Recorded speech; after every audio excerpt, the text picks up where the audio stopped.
प्यारे बच्चे सुप्रभात। आज मैं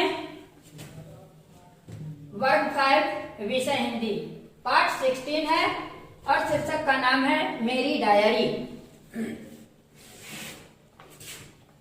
बच्चे, आप डायरी से परिचित हैं।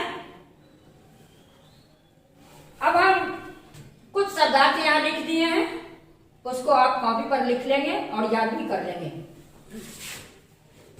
प्रस्तावना: दिन प्रतिदिन की घटनाओं, अनुभवों तथा विचारों को डायरी में लिखा जाता है। डायरी अंग्रेजी का शब्द है जिसे हिंदी में दैनंदिनी कहते हैं। हिंदी में क्या कहते हैं? दैनंदिनी।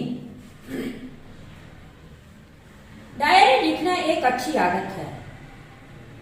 डायरी प्रायः प्रतिदिन सोने से पूर्व लिखी जाती है। इसमें दिन भर की कुछ खास घटनाओं का वर्णन होता है। डायरी में क्या लिखी जाती है? दिन भर की कुछ खास घटनाओं का वर्णन। अब आइए पाठ्य पुस्तक की ओर। शीतकालीन अवकाश हो चुका था। बच्चे, शीतकालीन का मतलब होता है जाड़े का समय। जाड़े के समय में जो अवकाश होता है उसको कहते हैं शीतकालीन। शीतकालीन का अवकाश हो चुका है। अनुज दिल्ली से जबलपुर आया है 5 दिनों के लिए। उसके चाचा यहीं रहते हैं। उसके चाचा कहाँ रहते हैं? जबलपुर में। यहीं उसके चचेरे भाई बहन हैं, नीमा और चाहत। वह उनके साथ कान्हा के अभयारण्य की सैर करेगा। अब अभयारण्य का अर्थ होता है वह स्थान जहां पशु पक्षियों को खुले विचरने के लिए रखा जाता है। उसे क्या कहते हैं? अभयारण्य।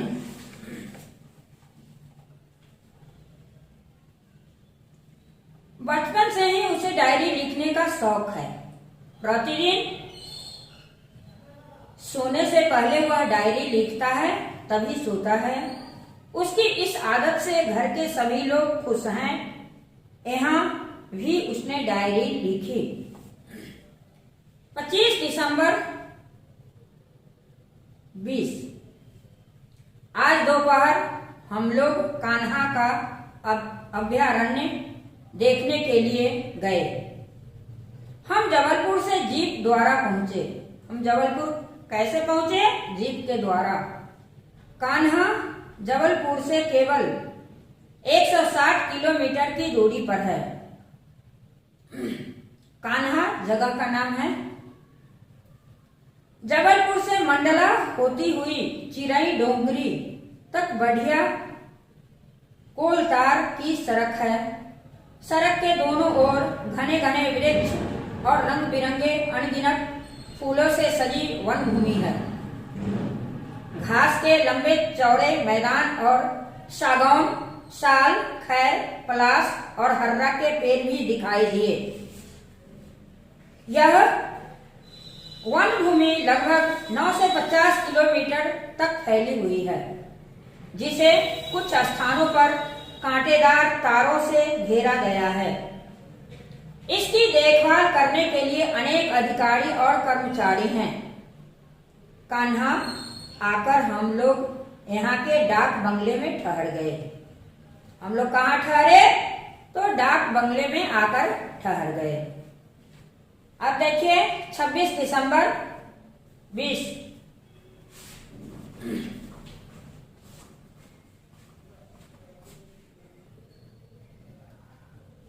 सवेरे जल्दी जल्दी तैयार होकर कान्हा का अभयारण्य देखने गए। प्रवेश द्वार पर ही प्रवेश पत्र लेने की व्यवस्था है। हम सभी के लिए पिताजी ने प्रवेश पत्र लिए। अंदर जाकर हम श्रवण ताल की ओर गए, जहां झुंड के झुंड बारहसिंगे आराम से लौटे बैठे दिखाई दिए। हमने छोटे छोटे सिंगों वाली नीलगाय भी देखी। पहाड़ी इलाकों की ओर बढ़ने पर हमें सांभर दिखे। हमारी जीप के सामने से एक तेंदुआ तेजी से निकल गया। विचित्र पक्षियों के झुंड चहचहाते हुए सिर पर से निकल जाते थे। अनेक रंग रूपों के पक्षियों को हम गिनना चाहते थे, किंतु वे संख्या में बहुत अधिक थे। मोर पंख फैलाकर नाच रहा था। उसे नाचते देखकर मेरा मन भी नाच उठा। शाम को हम सभी वापस लौट आए। ये 26 दिसंबर को डायरी में लिखा गया। अब 27 दिसंबर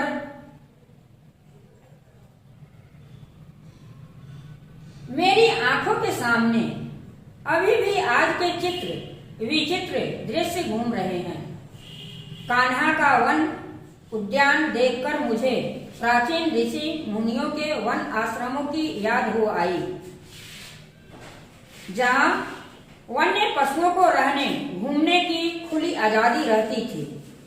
अब बच्चे, उद्यान का मतलब होता है बगीचा। विचित्र का अर्थ होता है अजीब। वन्य का अर्थ होता है वन।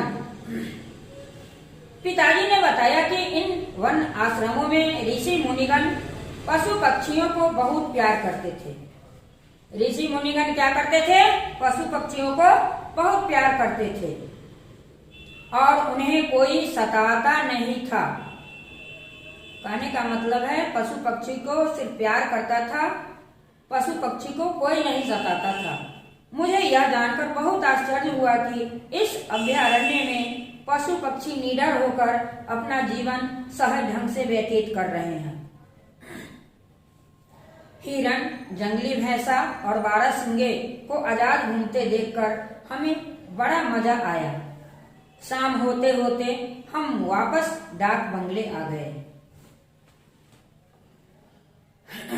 अब आइए 28 दिसंबर को डायरी में क्या लिखा जाता है। आज हम लोगों ने हाथी को खुला घूमते देखा।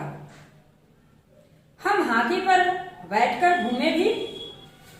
हाथी पर बैठकर घूमते समय हमें अचानक दहाड़ सुनाई दी। सारा जंगल कांप उठा, पत्ता पत्ता हिल उठा। किसी ने बताया कि यह दहाड़ शेर की है। यह दहाड़ किसकी थी? शेर की। कुछ देर बाद हमें जंगल का राजा वनराज दिखाई दिया। जंगल का राजा कौन होता है? शेर होता है। शेर को ही वनराज कहते हैं। भव्य शरीर, अंग अंग से झलकता, तेज और भयानक होते हुए भी प्रभावित करने वाली शरीर रचना देखकर हमें बहुत अच्छा लगा। सर्कस के पिंजरे में कैद शेर की तुलना में यह बहुत स्वस्थ दिखा। कौन? जो वन में रहता है शेर, वह सर्कस के पिंजरे में कैद शेर की तुलना में बहुत कैसा दिखा? स्वस्थ दिखा। एक नए अनुभव के साथ हमने शेर को देखा। वह न चौंका न डरा, बल्कि उसने फिर एक दहाड़ मारी। किसने? शेर ने। सुखद मौसम, अच्छी रोशनी, पानी की समुचित प्रबंध और मनमोहक वातावरण में कान्हा के देखे दृश्य हम कभी न भूल पाएंगे। बच्चे, आप लोग इस मेरी डायरी कहानी को हम पढ़ाएं। आपने इसे अच्छी तरह वीडियो में सुनिए और अपने जीवन में इसे उतारिए कि हमें भी प्रतिदिन डायरी लिखनी है। धन्यवाद।